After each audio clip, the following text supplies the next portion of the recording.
प्राचीन काल से ही भारतीय समाज में मानव व सांपों का गहरा संबंध रहा है। मानव द्वारा सांपों की पूजा भी की जाती है तथा इसी कारण बहुत से लोग इन्हें हानि नहीं पहुंचाते। शोधकर्ताओं के अनुसार भारत में प्रति वर्ष लगभग 50,000 लोग सर्पदंश से मारे जाते हैं। भारत में सांप की लगभग 270 से भी अधिक प्रजातियां पाई जाती हैं, जिनमें से 60 से 65 प्रजातियां ही विषैली हैं। इनमें से भी देश के 4 बड़े सांप अर्थात बिग फोर स्नेक्स ही मनुष्य की मौत के लिए जिम्मेदार हैं।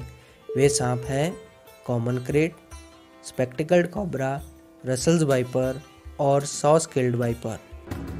ऐसे ही एक घटना 24 वर्षीय युवक संदीप कुमार के साथ हुई। वह एक कारपेंटर था तथा उसके घर में लकड़ी जमा रहती थी। इसी वजह से उसके घर में चूहों की भरमार थी और कभी कभी रात में चूहे उसके बिस्तर पर आ जाते। वह नींद में ही बिना देखे चूहों को पकड़कर फेंक देता।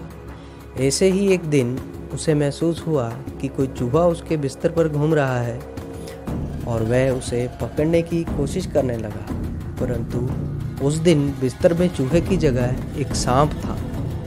जब उसने उसे पकड़ने की कोशिश की तो सांप ने उसे काट लिया। पहले तो वह पारंपरिक उपचारों में उलझा रहा, परंतु उसकी हालत और खराब हो रही थी। घर वाले उसे गंभीर हालत में अस्पताल लेकर गए और वह मौत के मुंह से बच निकला।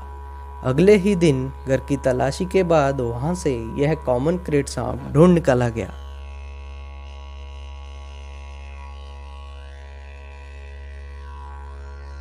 ऐसी ही घटनाओं को लेकर पंजाब के जिला शहीद भगत सिंह नगर में शोध कार्य किया गया और पाया गया कि इस क्षेत्र में सर्पदंश के दौरान कुछ लोग तो मौत के मुंह से निकल आए, लेकिन अधिकांश लोग इतने भाग्यशाली नहीं थे। इस शोध कार्य में wild life conservation society Nawanshahr द्वारा लोगों के घरों से निकल रहे सांपों के जीपीएस लोकेशन के द्वारा मनुष्य और सांप के संघर्ष के प्रमुख स्थानों की पहचान करके एक नक्शा तैयार किया गया और इस पर आधारित शोध कार्य के दौरान यह तथ्य निकल के सामने आए। पिछले 10 वर्षों में इस क्षेत्र में मानव आवास की वृद्धि के कारण खेती योग्य जमीन में कमी आई है और इस जमीन पर रहने वाले प्राणियों ने मनुष्य के घरों में घुसना शुरू कर दिया। जिन क्षेत्रों में सांप निकलने की सूचनाएं कम थी, वहां सर्वेक्षण से पता चला कि यह लोग सांप को या तो मार देते हैं या खुद ही घर से बाहर निकाल देते हैं। 302 लोगों से साक्षात्कार किया गया और पता चला कि 93 लोग सर्पदंश का शिकार हुए और लगभग 31 लोगों की मृत्यु हो गई। सर्वेक्षण के दौरान यह ज्ञात हुआ कि 68% लोग सांप की पर्यावरण में महत्वता को नहीं जानते।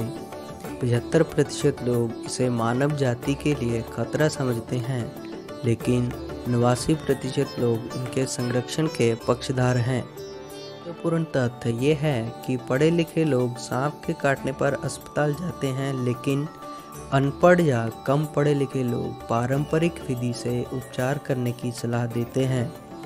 40% लोग सांप की दैवीय शक्ति पर विश्वास करते हुए उनके द्वारा मनुष्य का पीछा किया जाना और डसना आदि में विश्वास रखते हैं।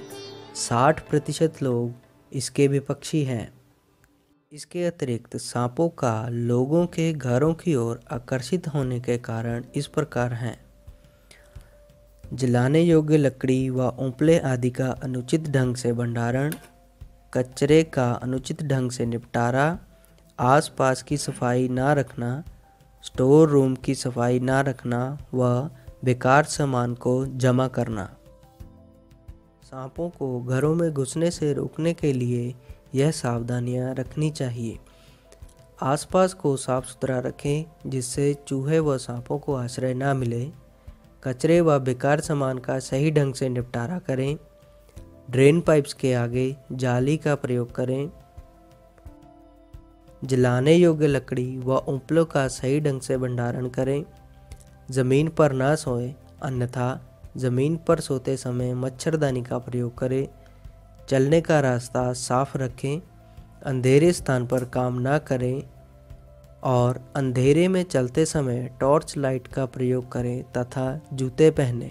अगर किसी व्यक्ति को सांप काट ले तो उसे शांत रखकर लेटा दें और शारीरिक गतिविधि बंद कर दें तथा खाने पीने के लिए कुछ ना दें। पीड़ित व्यक्ति को तुरंत नज़दीकी अस्पताल पहुंचा दें। सांप के काटने पर किसी भी प्रकार का पारंपरिक उपचार ना करें, जैसे कि घाव पर चीरा लगाना, जहर को चूसकर बाहर निकालना, घाव पर कसकर पट्टी बांधना आदि। पीड़ित को खाने या पीने के लिए कोई भी नशीली वस्तु ना दें। सांप को पकड़ने का प्रयास ना करें, क्योंकि इसी प्रयास में सर्पदंश भी हो सकता है।